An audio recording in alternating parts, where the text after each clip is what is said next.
అందరికీ హాయ్, బాగున్నారా? బేసిక్గా స్టార్ట్ చేసే ముందు ఒకటి చెప్తా. హనుమంతుడు ఉన్న చోట జై హనుమాన్ అన్న తర్వాత మన పని మొదలెడతాం, అవునా? శ్రీరాముడు ఉన్న చోట జై శ్రీరామ్ అన్న తర్వాత మన పని మొదలెడతాం, అవునా?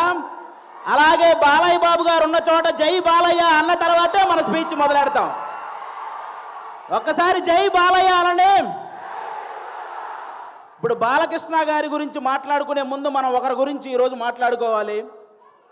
ప్రపంచంలో మనం ఏ మూలన ఉన్నా నేను తెలుగువాణ్ణి అని గర్వంగా ధైర్యంగా చెప్పుకుంటున్నాము అంటే ఆ గర్వం పేరు, ఆ ధైర్యం పేరు నందమూరి తారక రామారావు గారు. శ్రీరాముడు, శ్రీకృష్ణుడు ఈ దేవుళ్ళు ఎలా ఉంటారో మనకు తెలియదు, కానీ రామారావు గారు ఆ పాత్రలు వేసినప్పటి నుంచి శ్రీకృష్ణుడుగా ఆయన ఫోటోలే ఇంట్లో పెట్టాం, శ్రీరాముడుగా ఆయనకే చేతులెత్తి దండం పెట్టాం, అవునా కాదా? అలాగే మీరందరూ గమనించినట్టయితే మీ రామారావు గారి గురించి చెప్పాలంటే నాకు అంటే చిన్నప్పటి నుంచి ఆయన సినిమాలు ఎన్నో చూసి పెరిగా. మీరు బొబ్బిలి పులి అనే ఒక సినిమా చూసారా? మీరు లాస్ట్లో ఒక 15 నిమిషాల కోర్టు సీన్ ఉంటుంది, అది ఒక్కటి చూడండి చాలు. ఆయన గాంభీర్యం, ఆయన బాడీ లాంగ్వేజ్, ఆయన డైలాగు మాడ్యులేషన్, అలాంటి వ్యక్తిని పుట్టిన ప్రతి ఒక్కరూ స్మరించుకోవడం తప్ప మళ్ళీ అలాంటి నటులు, అలాంటి నాయకులు మళ్ళీ పుట్టరు.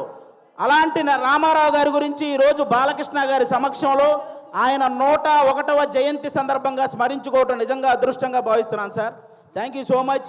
తెలుగు జాతి గౌరవాన్ని రామారావు గారు కాపాడితే రామారావు గారి గౌరవాన్ని ఒక పక్క దమ్మున్న సినిమాలు చేస్తూ ఇంకో పక్క నిజాయితీ గల రాజకీయాలు చేస్తూ కాపాడుకుంటూ వస్తున్న వ్యక్తి మన నందమూరి బాలకృష్ణ గారు.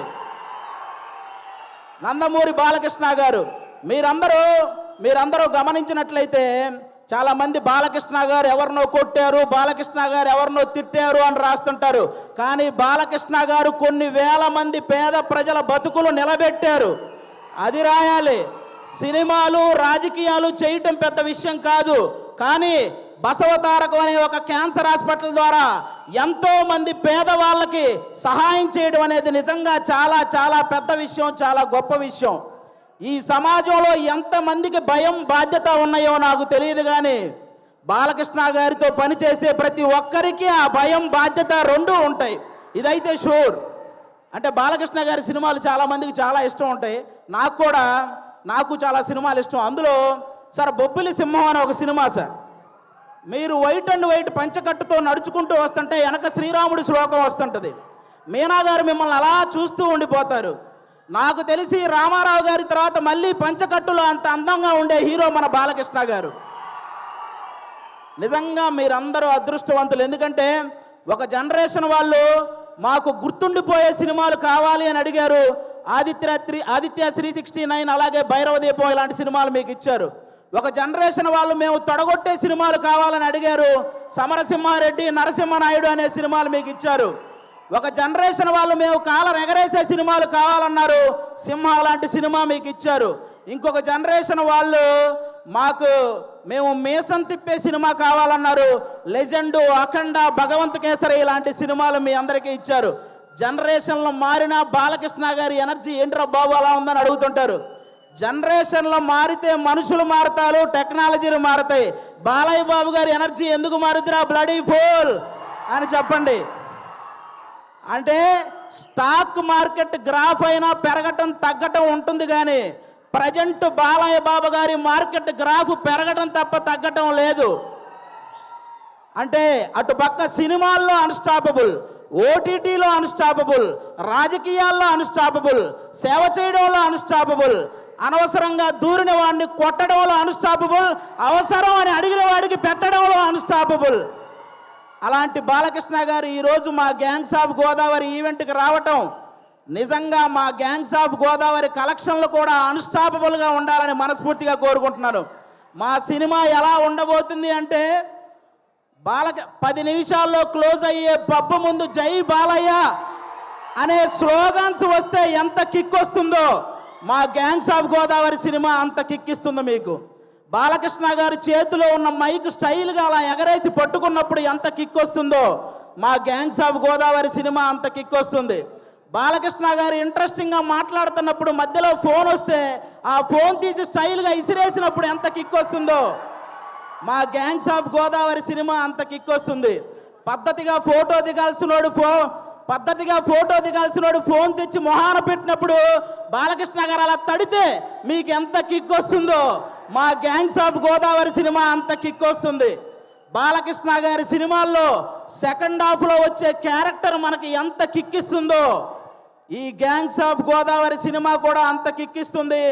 ఫైనల్గా ఒక మాటలో చెప్పాలంటే మ్యాన్షన్ హౌస్ వేస్తే ఎంత కిక్ వస్తుందో మా గ్యాంగ్స్ ఆఫ్ గోదావరి కూడా అంతే కిక్కిస్తుంది. ఒక్క మాట బాలయ్య బాబు గారి పర్మిషన్తో చెప్పాలనుకుంటున్నాను. రేపొద్దున నందమూరి నటసింహం, కొనిదెల కొదమసింహం అసెంబ్లీలో అడుగు పెడితే ఎంత కిక్ వస్తుందో మా గ్యాంగ్స్ ఆఫ్ గోదావరి కూడా అంతే కిక్ వస్తుంది. ఇది మీరందరూ గుర్తుపెట్టుకోవాలని నేను కోరుకుంటున్నాను. అలాంటి బాలయ్య బాబు గారు ఈరోజు మా ఈవెంట్కి రావడం నిజంగా మా అదృష్టం. Thank you sir, thank you so much. ఈ సినిమాలో విశ్వక్సేన్ గారు ఒక 28 ఏళ్ల కుర్రాడు రత్న అనే పేరుతో థియేటర్లో చేయబోయే మాస్ జాతరను మీరందరూ రేపు 31వ తేదీ చూడబోతున్నారు. మామూలు విషయం కాదు. అతను విశ్వక్సేన్ అనే అతను సినిమాలు చేస్తే ఒకటి పెట్టిన డబ్బులు వెనక్కి వస్తాయి, లేకపోతే లాభాలు వస్తాయి, నష్టాలు మాత్రం రావు. అలాంటి పర్ఫార్మర్ అతను. 24 క్రాఫ్ట్స్ మీద పట్టున్న వ్యక్తి మన విశ్వక్సేన్ గారు. అలాంటి వ్యక్తికి ఈ సినిమా పెద్ద విజయాన్ని ఇవ్వాలని మనస్ఫూర్తిగా కోరుకుంటున్నాను. ఇక డైరెక్టర్ కృష్ణ చైతన్య గారు తన మైండ్లో గుర్తొచ్చిన డైలాగును మీ మైండ్లో గుర్తుండిపోయేలా రాసే రైటర్ కమ్ డైరెక్టర్ మన కృష్ణ చైతన్య గారు. మనందరికీ త్రివిక్రమ్ గారు అంటే చాలా ఇష్టం. త్రివిక్రమ్ గారికి కృష్ణ చైతన్య అనే వ్యక్తి చాలా ఇష్టం. కాబట్టి ఈ సినిమాలో ముఖ్యంగా కుప్పలుగా డైలాగులు ఉంటాయి. మీరు అవన్నీ కూడా ఎంజాయ్ చేస్తారు. నెక్స్ట్ అంజలి గారు మిమ్మల్ని సీత అనే ఒక క్యారెక్టర్తో మైమరిచిపోయేలా చేసింది. గీతాంజలి అనే ఒక క్యారెక్టర్తో భయపించేలా చేసింది. ఈరోజు ఈ రత్నమాల క్యారెక్టర్తో ఆ 2 క్యారెక్టర్లు మర్చిపోయేలా చేయబోతుంది అంజలి గారు. ఇంకో పక్క మా నేహా శెట్టి డీజే టిల్లునే భయపెట్టిన రాధిక. ఈ సినిమాలో రత్నాకి భయపడబోతున్న బుజ్జి లాగా తను చూడబోతున్నారు. రాధికాని మర్చిపోతారు, బుజ్జిని గుర్తుపెట్టుకుంటారు. షూర్ షాట్గా చెప్తున్నాను. ఈ గ్యాంగ్స్ ఆఫ్ గోదావరి సినిమాతో మీ అందరికి ఇంకో మాట కూడా చెప్తాను.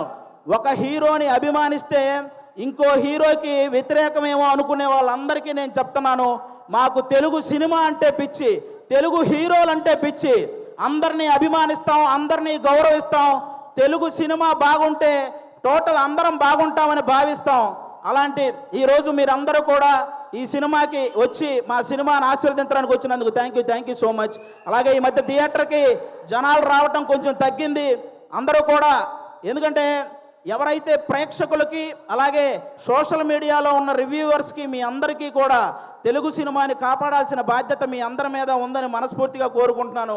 ప్రొడ్యూసర్స్ని దృష్టిలో పెట్టుకొని రివ్యూలు రాయాలని కోరుకుంటున్నాను. ఎందుకంటే ఒక సినిమా పోతే ఇంకో సినిమా చేయడానికి హీరో అనేవాడు మనోధైర్యం తెచ్చుకుంటే చాలు, కానీ ప్రొడ్యూసర్ అనేవాడు మనోధైర్యంతో పాటు మనీ కూడా తెచ్చుకోవాలి.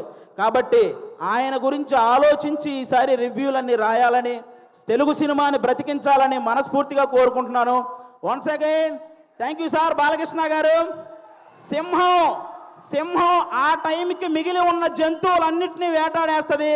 బాలకృష్ణ గారు ఆ టైంకి ఉన్న రికార్డులన్నింటినీ వేటాడేస్తూ ఉంటారు. అది బాలకృష్ణ గారు. Thank you so much. జై తెలుగు సినిమా. Thank you. అది ఒక డైలాగ్ కూడా చెప్పేరాదు బాలయ్య బాబు గారి డైలాగా? ఓటీటీ అయినా సినిమా అయినా పొలిటికల్ అయినా నాన్ పొలిటికల్ అయినా ఆయన దిగనంత వరకే. Once he step in, history repeats.